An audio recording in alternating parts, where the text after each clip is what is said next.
চাষি ভাই, আমরা অনেকেই রসুন চাষ করেছি। কারো রসুন জমিতে রোপণ করা ৩৫ থেকে ৪০ দিন, আবার কারো দেখা যাচ্ছে যে ৬০ থেকে ৭০ দিনের মধ্যে রয়েছে, আবার কারো ৮০ দিনের উপরে হয়েছে। এরকম অনেকেরই হয়েছে। তো এখানে অনেকগুলো সমস্যার সম্মুখীন হচ্ছেন অনেক চাষি ভাই।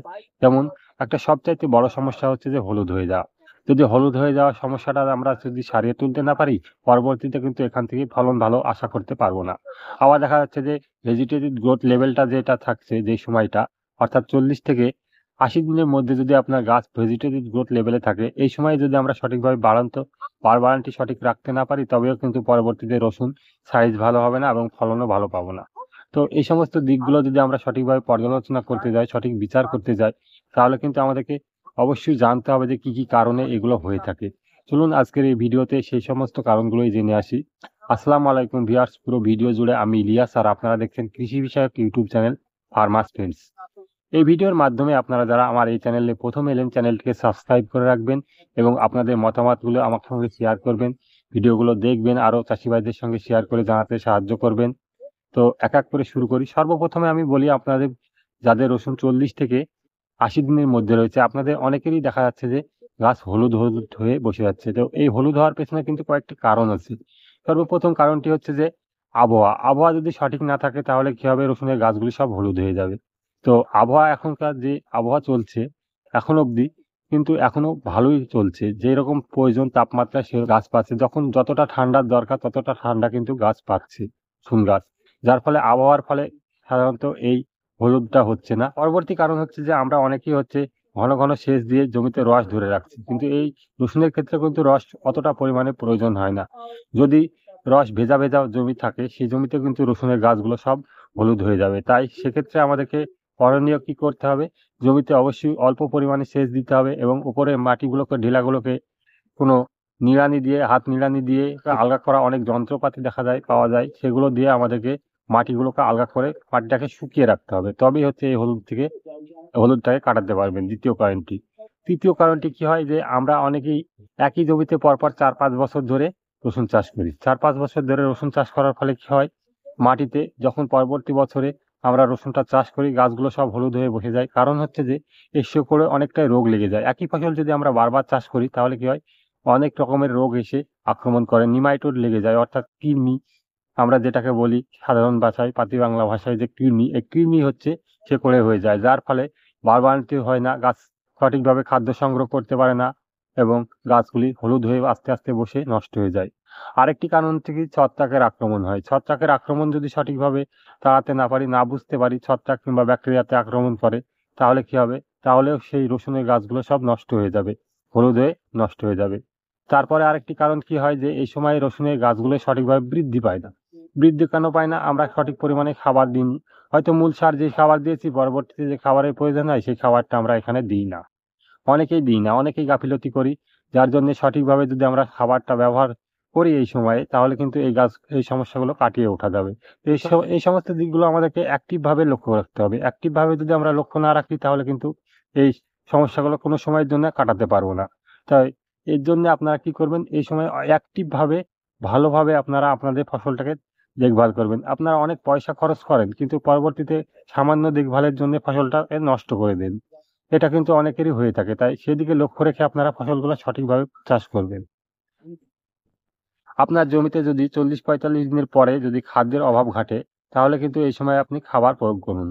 কি হয়, যে আমরা প্রথমে যে মূল সারটা দিয়েছি, মূল সারের কার্যক্ষমতাটা এই ৪০-৪৫ দিন পর্যন্ত থেকে তারপরে কমতে শুরু করে। এই সময় যদি হলুদ হয়ে থাকে, তাহলে আপনি কি করবেন, এই সময় আপনার ইউরিয়ার অভাব হয়ে থাকে, ইউরিয়ার অভাবেও হয়ে থাকে। তাই ইউরিয়া বলতে গেলে আপনার নাইট্রোজেনের অভাব। নাইট্রোজেনটা আপনার এখানে প্রয়োগ করুন। প্রতি একরে আপনারা এখানে ইউরিয়া ব্যবহার করুন ৪০ থেকে ৪৫ কেজি, তবে এই সমস্যাটা কাটিয়ে উঠতে পারবেন। আবার দেখা যায় যে এই সময় শেকড়ের বৃদ্ধি হয় না, যার জন্য আমাদেরকে ফসফরাসের অত্যন্ত প্রয়োজন হয়। তাই আমাদেরকে এখানে ফসফরাস প্রয়োগ করতে হবে। এখানে আপনারা সিঙ্গেল সুপার ফসফেট প্রয়োগ করুন বিঘা প্রতি অন্তত ৩০ থেকে ৩৫ কেজি। তাহলে দেখবেন আপনাদের এই শেকড়ের বৃদ্ধিটা হবে, গাছের যে গ্রোথ লেভেলটা সঠিক থাকবে এবং পরবর্তীতে গাছ সঠিক খাবার সংগ্রহ করতে পারবে। শেকড়ের বৃদ্ধিটা ঠিক থাকলে তবেই কাণ্ডটা সঠিক হবে এবং রসুনের সাইজটা বড় হবে। আবার কি দেখা যায়, যে আমাদের যাদের রসুন লাগানো প্রায় ৬০ থেকে ৭০ দিন হয়ে গেছে, এই সময় আমাদের প্রয়োজন কি, যে রসুনের যে গুটিগুলো হচ্ছে সেই গুটিগুলোকে বড় করা সাইজে। তো বড় হতে শুরু করবে, এই সময় গাছ খাবারগুলোকে, সম্পূর্ণ খাবারগুলোকে তার গুটির দিকে দিতে থাকবে, ফলের দিকে দিতে থাকবে। তাই এই সময় আমাদেরকে ফল গঠন করতে সবচাইতে ভালো কাজ করে থাকে পটাশ। এই সময় আমাদেরকে পটাশ সার প্রয়োগ করতে হবে।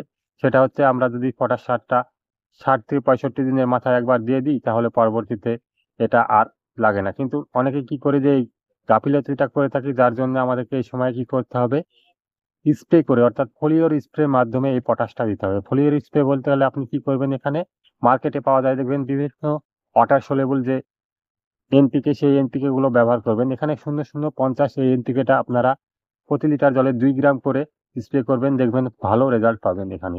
তার পরবর্তীতে কি হয় যে অনুখাদ্যের ঘাটতি থেকে যায়।